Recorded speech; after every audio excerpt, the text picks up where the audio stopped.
Magandang araw po mga kapuntos, at sa araw na ito po meron po akong tampok na video para sa inyo at sana ay magustuhan ninyo. Kaya sa mga bago pa po sa aming channel, please po don't forget to hit the subscribe button at ang notification bell para maging notified kayo sa bawat video na ilalabas ko sa channel na ito. At bilang kahilingan po ng punto por punto team at naway maintindihan po ninyo, sana po wag nyo pong i-skip yung mga ads sa aming mga video. Sa maliit na bagay na po na yan, malaking tulong po yan sa ating programa at sa ating ministry. Sana po maunawaan po ninyo. Maraming salamat po, kaya wag na po natin patagalin. Simulan na po natin.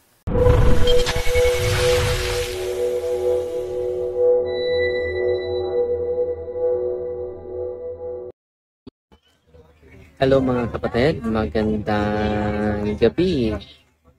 At kumusta po kayo?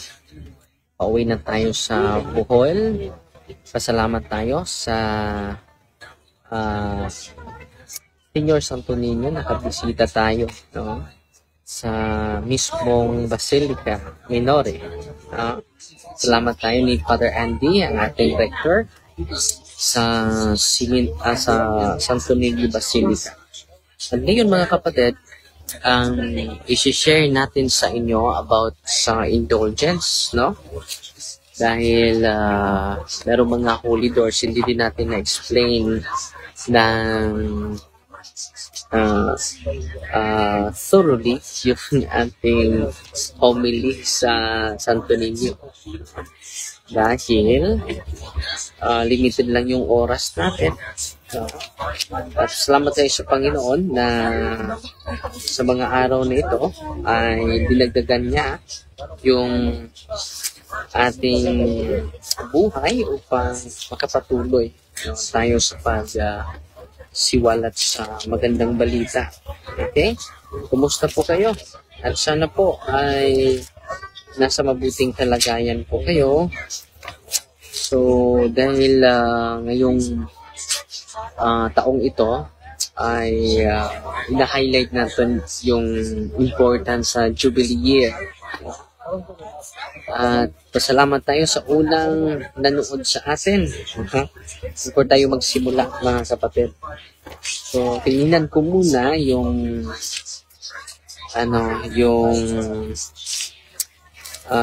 hudigo natin para sa indulgence, no? Okay, ito po. At mga alas 9, makarating na tayo sa Bujol. Unang nanood sa atin ngayon, greetings muna tayo. Si Felix Obagi is watching. Magandang gabi, Brother Felix. Si Doris Bunwin is watching. Si Edwin Dave Calamba Arat is watching. Si Eva Bouvier, nakita ko kita sa Santo Niño. Salamat Sister Eva. So si Daisy Lumen Lawas nanood sa atin. Si Joel Saliano Baga is watching. Si Ansi Alcoy. Good evening po, Father Darwin, watching from Manila. At si Bibit Dal sa Salvania Padigos is watching. Si Edwin Dave Calamba Arat, Amping mo Bradex. Uy, Ro Arat. Salamat sa panonood. At salamat din tayo sa unang star senders natin. Nangunguna si Sister Ami Parahis. Salamat po sa generosity mo kapatid. Nagpadala sa atin ng 100 stars. Si Gina Guevara, nagpadala din sa atin ng 100 stars. Si Ami Dakuba na Elga, good evening Father Darwin, watching with you always. God bless. Parang nandyan ka kagabi, no? Sister Ami, no? Si Mary Jane Cayeta Gold Diaz, hello Father Darwin, good evening. Si Iba Buyer, no? Wala, may audio. Namagod audio isuon. Wala ba yung audio? Namagod. Klaro mong kaayo. Si Ami Nailga, Hello? Malinaw na, malinaw na. Okay man yung audio ko. Baka yung signal mong kapatid. Si Rinaldo Sumuok is watching. Good evening po, Father Darwin. God bless you po. At si Joy Mar Chavez is watching. Si Yolindas De La Torre, maayong gabi, Father. At si Rulitz Gail, amping mo, Father, sa biyahe. Rolcar is watching. Si Pinpin Casas, maayong gabi, Father. Si Nabel Igams. Si Fed Dagpi, maayong gabi, Father. Darwin, Anuber, Annalisa Quizon is watching. Si Philly Raffenan, maayong gabi, Father, watching from Negros Occidental. No? Salamat po. Si Gina Guevara, nanood sa atin. Si Jump Pinky is watching. Si Marife, no? Utal Marsal is watching. Good evening po. Watching from You Always. Okay? Si Juke Concepcion, mayong gabi, Father Darwin. Elias Arsadon Jr. is watching. Si Manny Dialagdon Tanghal. Hello, Father. When ang imong next schedule sa misa diri sa Santo Niño? Isa lang yung schedule natin. Si Rosshine Corrillo, ayong gabi, Father. Si Andy Fernandez. Good evening, Father. Si Priscio Abao is watching. Si Jewel Soliano Baga. Good evening po. Watching from Bugo City, Cebu. So ngayon lang tayo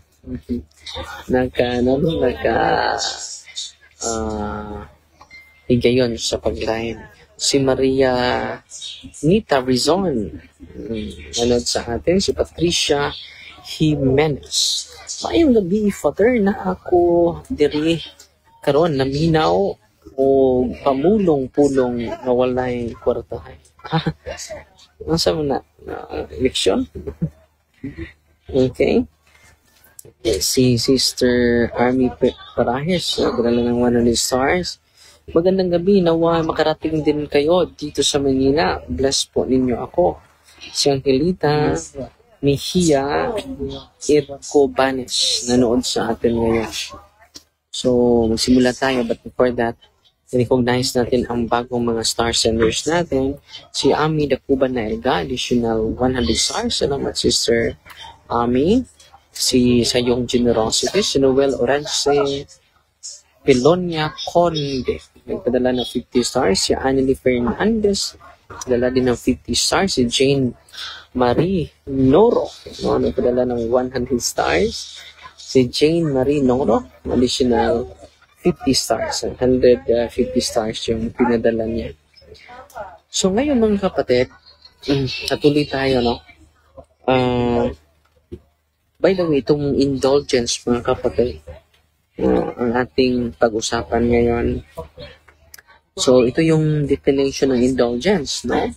An indulgence is a remission before God of the temporal punishment for sin, the guilt of which is already forgiven, which a properly disposed member of Christian faithful obtains under certain and definite conditions. It is granted to the church, which, as the minister of redemption, authoritatively dispenses and applies the treasury of the merits of Christ and the saints. So, ngayon mga kapatid, ang indulhensya, yun ang pagkuha sa parusa sa kasalanan natin.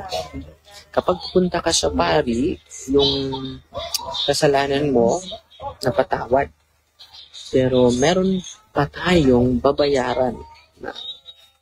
Yung parusa natin, babayaran pa natin yun. Makakuha sa parusa, para makuha yung mga parusa sa ating mga kasalanan na napatawad, ito yung tinatawag na indulhensya. Ano ang indulhensya? A remission of temporal punishment of the sins which are already forgiven. So, dahil Bisaya yung humili natin kagabi. So, sinisikap natin na ma-explain sa inyo yung mga dapat nating gawin.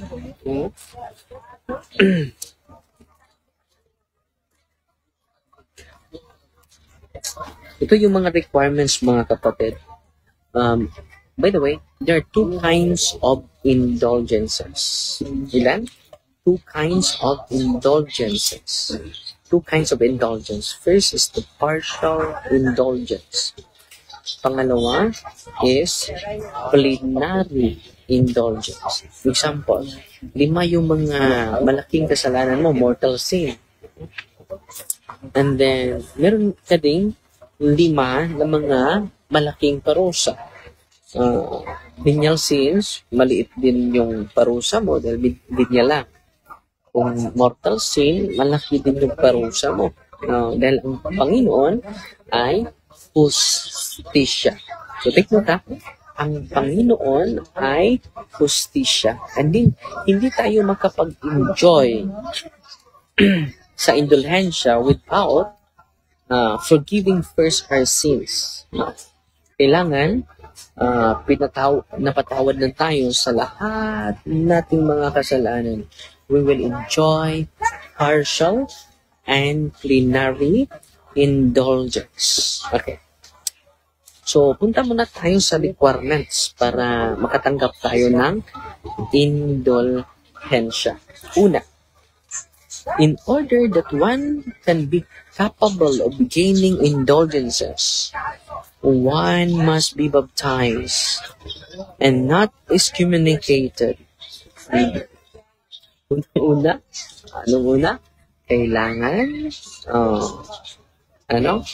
nabautismuhan tayo at hindi tayo excommunicated. Ano pa? And in a state of grace, at least at the completion of the prescribed works. So, sa mga araw na gustong katanggap ng plenary indulgence, kailangan nasa state of grace tayo. Ano pa na requirements? In order that one may be capable subject of gaining indulgences, one must have at least the intention of receiving them and fulfill the enjoined works as stated time in due fashion according to the tenor of the grant. So, anong gawin natin? Kailangan natin ang intention, upang makamit natin yung partial and plenary indulgence. Okay. Ano pang dapat nating gawin? The usual condition for gaining a plenary indulgence are, in addition to good work to which it is attached, kailangan gagawin natin ang ipagawa ng simbahan. For example, ngayon, bibisita tayo sa mga pilgrim churches, yung mga holy door na dinideclare ng ating mga mahal na obispo. Now, research lang ninyo yung mga pilgrim churches sa Cebu. Research ninyo ang pilgrim churches niyo sa dioceses ninyo. Okay? Para makabisita kayo and then you will obtain partial and plenary indulgence. Okay. Ano pa yung kondisyon? Confession on the day itself or within some days before or after the performance of good work. So, kailangan mag-umpisal ka within 20 days. Within 20 days yan. Upang matanggap mo ang plenary indulgence. Okay?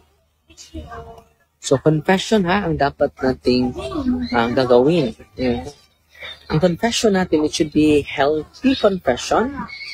Kung maabot natin yung perfect contrition, perfect confession, healthy confession, yun po. Lahat ng kasalanan natin ay pinagsisihan natin. Okay? So yan po, ipagawa ng simbahan. I-review nyo lang itong sinasabi ko and take down nyo lang confession of all our sins. Ano pa? Holy Communion on the day itself, or within some days before or after the performance of the good works. Kailangan nagtanggap tayo ng Eucharist. Meron din mga may sakit, hindi na makasamba. Kung na naka-receive sila ng communion, they can also receive a plenary indulgence. Ang paring makabigay dyan, no? During the absolution. Ang ganda, no? Yan po ang katotohanan, mga kapatid. Pero kailangan natin gawin yung ipagawa ng simbahan, katulad ng pagbisita natin sa mga pilgrim churches. At dun tayo dadaan sa Holy Door, kung saan dinideklara natin mahal na obispo na itong simbahan na ito, one of the 7 churches na ni-recognize nating mahal na obispo. Okay? Confession. Holy Communion. Ano pa? Prayer for the intention of the Pope.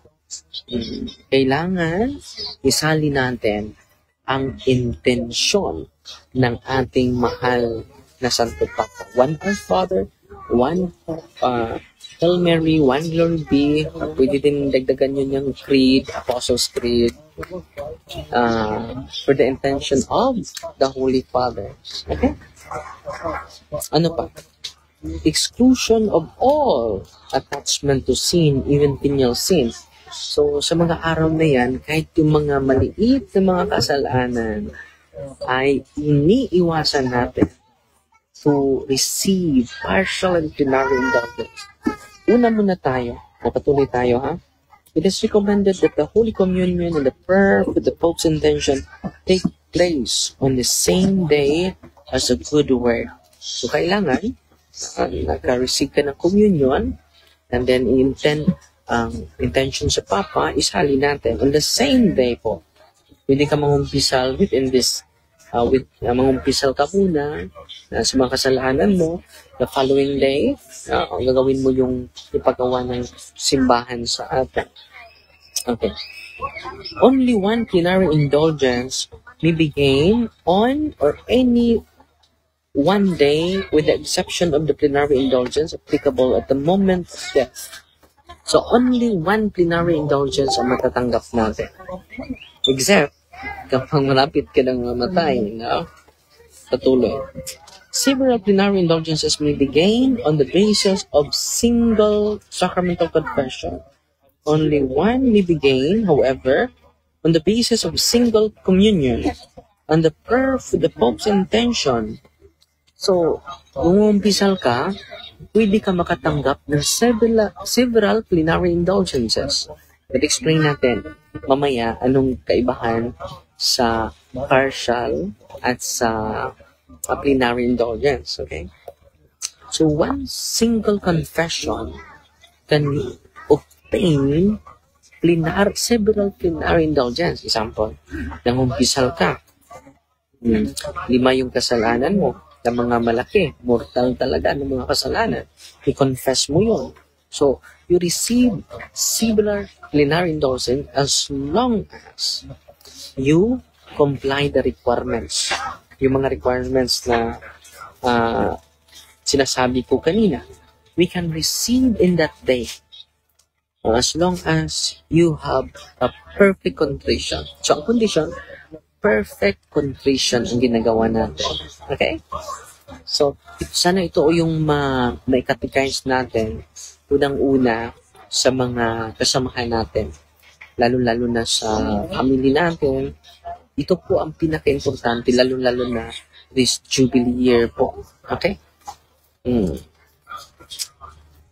If we are not properly disposed to receive plenary indulgence, when it is granted to us, we receive only partial indulgence according to the perfection of our disposition. So, ito po, pinaka-importante talaga ang disposition, mga kapatid. Kung hindi perfect yung disposition natin, kahit plenary indulgence yung natanggap natin, partial lang yung natanggap natin, partial indulgence. So, take note ha, very important ang perfect contrition sa ating parte.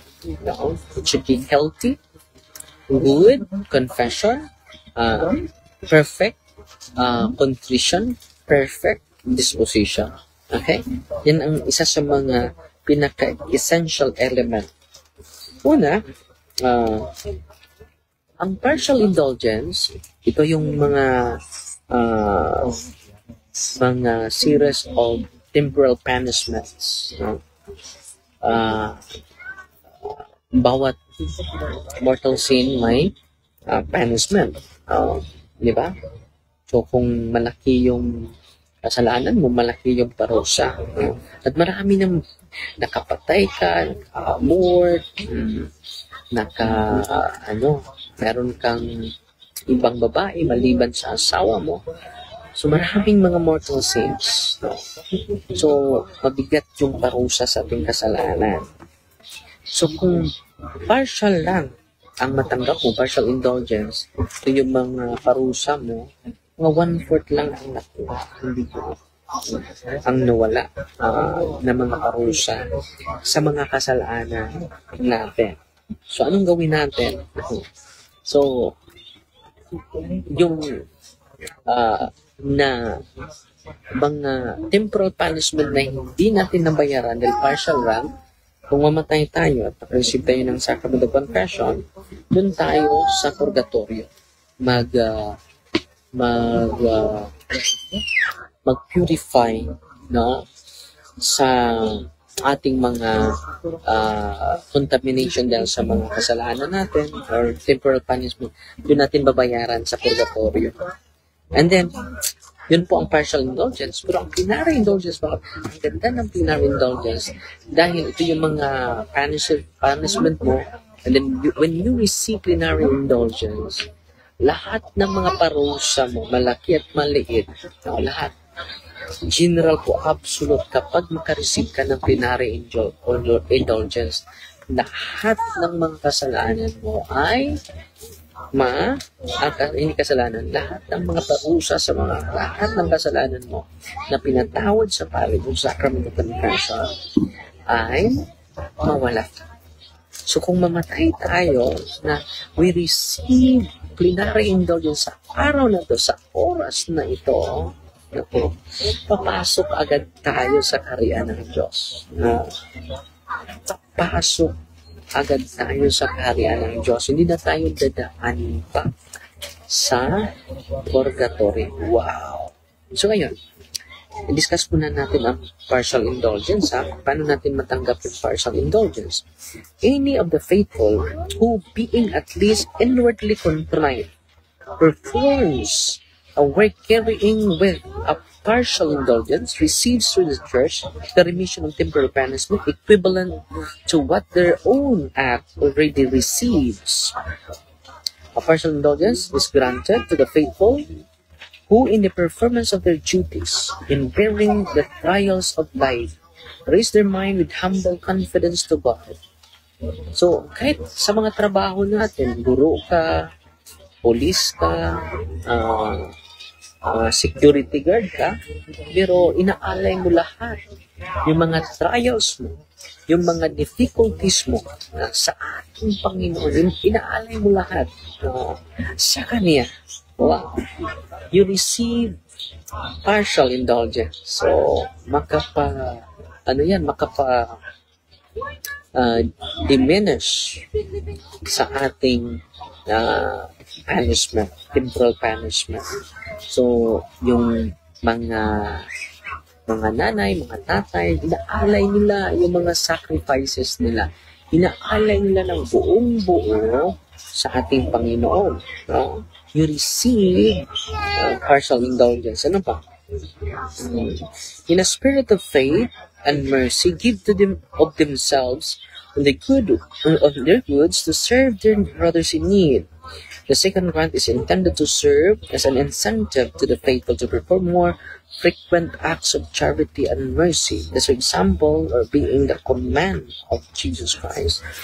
So, ano ang pangalawa? Para ma-receive tayo. Yung corporal works of mercy, spiritual works of mercy. You receive partial indulgence. No? Yung corporal works of mercy, yung pagpakain sa mga mahirap, pagtulong sa mga walang tahanan, These are corporal works of mercy. You receive partial indulgence. Wow. You receive partial indulgence. At sa comply natin sa kautusan ng Diyos, you receive partial indulgence. Wow. Pangatlo, in a spirit of penance, voluntarily deprive themselves of what is illicit and pleasing to them.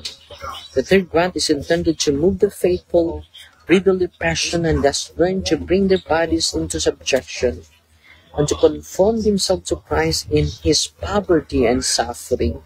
It is all about self-denial, mga kapatid. Itong self-denial, self-emptying. Hindi ka nagbago. Example, blessed na blessed ka, pero hindi mo nalimutan yung past mo. Tumutulong ka pa rin sa mahihirap. Dahil marami sa atin ngayon, nagbabago na. Umuunlad na ang kanilang buhay, nakalimot na sila sa nakaraan nila. Hindi na sila tumutulong, hindi na sila nagsagawa. It is all about self-denial, emptying ourselves. So, kung merong nangailangan, deprive themselves of what is illicit. It is all about living in a spirit of poverty. Kahit blessed na blessed ka na, simpleng-simple ka pa rin. Ang pag-serve mo ay hindi pili-pili. Hindi lang yung mga mayaman ang inuuna mo. Unang-una, preferential option for the poor. Inuuna yung mga dukha. Inuuna yung naghihirap. So, yan na, self-denial po yan. Isa sa mga example natin yan, si Mother Teresa. Laging tumutulong sa mga nangangailangan, lalo-lalo yung mahihirap. Yan po, Mother Teresa is the concrete example. We receive partial indulgence. For example, simple lang, very ordinary. Tumutulong ka sa nangangailangan. Kita ka na isang senior citizen ay hindi nakaupo, nakasakay sa bus, and then ino-offer mo yung upuan mo. It is self-denial, Hindi mo tinitingnan yung sarili mo, dito ka na, Lagi kang umu-offer ng magandang gawain para sa kapwa natin. Yan po, we will receive partial indulgence. Okay? Ano pa? Devoutly using religious articles, crucifixes, a sign of the cross, rosary, scapulars, medals, properly blessed by the priest. Oh, wow. You receive partial indulgence. So dito, kung lubos mong isipin, dudubli yung ating inspirasyon sa paggawa ng kabutihan sa kapwa. Dahil it is an act of reparation. Marami tayong matutulungan. Marami tayong mapagsilbihan sa pamaraan na ito. Ang ganda, no? And you receive partial indulgence. So, what about the plenary indulgence? Ito po. Lahat ng mga parusa sa kasalanan mo ay mawala. Remitted. Remission of all temporal punishment. Anong gagawin natin? Una, bibisita tayo sa mga holy doors ngayon. Bisita tayo. Kailangan ba baptize ka? Pangalawa, hindi ka excommunicado. Na state of grace, confession, tapat na pagkumpisal. Ano pa? Holy communion, prayer intention of the Pope. Pangatlo, exclusion of all venial sins, kahit mga maliit na mga kasalanan ay sinisikap mo na hindi mo magawa sa mga araw na ito. Okay? And then gawin mo ipagawa ng simbahan, yung pagbisita sa Holy Door, at ikatakais mo yung buong pamilya mo, so that all your family members will enjoy plenary indulgence. No? Sana po ay na-inspire po kayo, and then hindi po ito aking doktrina. It is approved by the Pope. Si Pope Urbano II, si Pope Innocent III ang nag-approve officially sa doktrina about indulgences. At sana po ay nakapag-inspire po ako sa inyo sa mga oras na ito. Salamat po. Maraming nanonood ngayon. No? At pasensya na po. Ngayon lang ako nakapag-relive, no? Dahil marami tayo. Kanina may pinupuntahan tayo with the team. Okay? At pasalamat na lang ako sa mga regular star senders natin ngayon. No? Salamat Sister Rowena Icalia Malisido. Sa iyong generosity, salamat po. Nagpadala sa atin ng 100 stars. Si Joe Concepcion, nagpadala sa atin ng 50 stars. Salamat po. Si Maria Marlene Cornupio, nagpadala sa atin ng 100 stars. Salamat po. Sister Maria Cornupio, sa iyong generosity. Si Joel Fanta Fernandez, ay Father, daghan kaayo na-inspire sa imong homily last night. It can contemplate people. Sig Travel Pods, God bless. Napadala sa atin ng 70 stars. No? Salamat, sister. Kita tayo. Si Arlene Pipito Noval, salamat sa pag-abot, Father D. Napadala sa atin ng 50 stars, no? At si Maria Cornopio, additional 100 stars. Salamat po. Si Juliet Gilyagon, parang wala na tayong signal, no? Parang wala ng signal, mga kapatid. No?